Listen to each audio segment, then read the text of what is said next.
রাস্তাঘাটে বের হওয়ার সময় তিনটা আমল করে আপনি বের হয়ে যাবেন, ইনশাআল্লাহ ওই রাস্তাঘাটের বিপদ আপদ বালা মুসিবত থেকে আল্লাহ পাক আপনাকে হেফাজত করবে, রাস্তার অ্যাক্সিডেন্ট থেকে আল্লাহ পাক আপনাকে হেফাজত করবে। আপনি বের হওয়ার সময় আমলটা করবেন, আপনার সন্তানদেরকে বের করা দেওয়ার সময়ও আপনি এই আমলগুলো করাইয়া তারপরে বের করে দিবেন। কারণ আজকে আমাদের সমাজে আমাদের রাস্তাঘাটে দেখা যায় এতটাই অ্যাক্সিডেন্টটা বেড়ে গিয়েছে, রাস্তাঘাটে আপনি নিজে সচেতন হয়ে চললেও দেখা যাচ্ছে যে আপনি অ্যাক্সিডেন্ট হতে পারেন যে কোনো মুহূর্তে, অন্য গাড়ি বা অন্য কেউ আপনাকে অ্যাক্সিডেন্ট করে দিতে পারে। এই জন্য নবীজির শিখানো এই দোয়াগুলো, এই নিয়মগুলো পাঠ করে যদি আমি রাস্তাঘাটে চলতে পারি তাহলে আল্লাহ পাক অবশ্যই আমাকে হেফাজত করবে। যদি কোনোভাবেই অ্যাক্সিডেন্ট হয়েও যায় আল্লাহ পাক অবশ্যই এই অ্যাক্সিডেন্টটা আমার শহীদি মরণের কারণ করতে পারে। এজন্য এই দোয়াগুলো, এই নিয়মগুলো অবশ্যই আমাদেরকে পালন করা উচিত।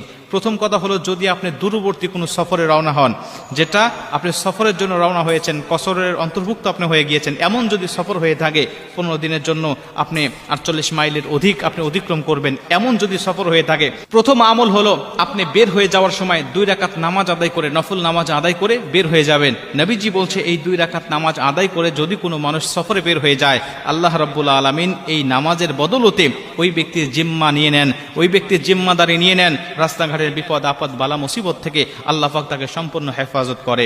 2 নম্বরে, আপনি রাস্তাঘাটে বের হওয়ার সময় যদি সফরটা আপনার কাছে হোক অথবা দূরে হোক, বাড়ি থেকে যখন বের হয়ে যাবেন তখনই আপনি আল্লাহর উপরে তাওয়াক্কুল করে বের হবেন। বিসমিল্লাহি তাওয়াক্কালতু আলাল্লাহ লা হাওলা ওয়ালা কুওয়াতা ইল্লা বিল্লাহিল আলিয়্যিল আযীম। এই দোয়াটা আমরা সকলেই জানি, ছোট্ট একটি একদম কমন একটি দোয়া। বিসমিল্লাহি তাওয়াক্কালতু আলাল্লাহ লা হাওলা ওয়ালা কুওয়াতা ইল্লা বিল্লাহ। আমি আল্লাহর নামে বের হচ্ছি, আল্লাহর নামে তাওয়াক্কুল করে আমি আল্লাহর উপরে সুফর্দ করে আমি বের হয়ে যাচ্ছি। আপনি পড়তে পারেন, আপনি পড়লেন, আপনার সন্তান পড়তে পারে না, ছোট মানুষ, আপনি তাকে পড়ায়া দিলেন, আপনি তাকে পাঠ করায়া দিলেন, সন্তানকে স্কুলে বের করে দিচ্ছেন, বাজারঘাটে বের করে দিচ্ছেন, আপনি তার সামনে দেখে নিয়ে আপনি পড়াবেন তাকে, বাবা তুমি পড়ো বিসমিল্লাহ তাওয়াক্কালতু আলাল্লাহ লা হাওলা ওয়ালা কুওয়াতা ইল্লা বিল্লাহ।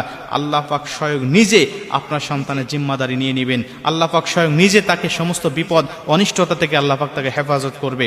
এর জন্য এই দোয়াটা পাঠ করতে আমরা কখনোই ভুলবো না।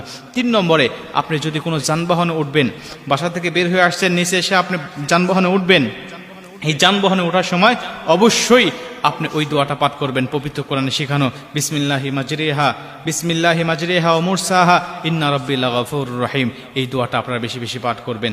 এটা পাঠ করলে আল্লাহ রাব্বুল আলামিন আমাদের কবুল করবেন। আরেকটি দোয়ার কথা পাওয়া যায়, সেটা হলো সুবহানাল্লাযী সাখখারা লানা হাযা ওয়া মা কুন্না লাহু মুকরিনিন। সুবহানাল্লাযী সাখখারা লানা হাযা ওয়া মা কুন্না লাহু মুকরিনিন। আপনি যখন কোনো যানবাহনে উঠবেন, এই আয়াতের অর্থটা হলো, হে আল্লাহ, আপনি যে যানবাহনটা উঠতে চাচ্ছি বা যে যানবাহনটা আমি চড়বো এখন, এই যানবাহন আমার অন্তর্ভুক্ত বা আমার আয়ত্তে নিয়ে আসার ক্ষমতা আমার ছিল না, তুমি আমার এটা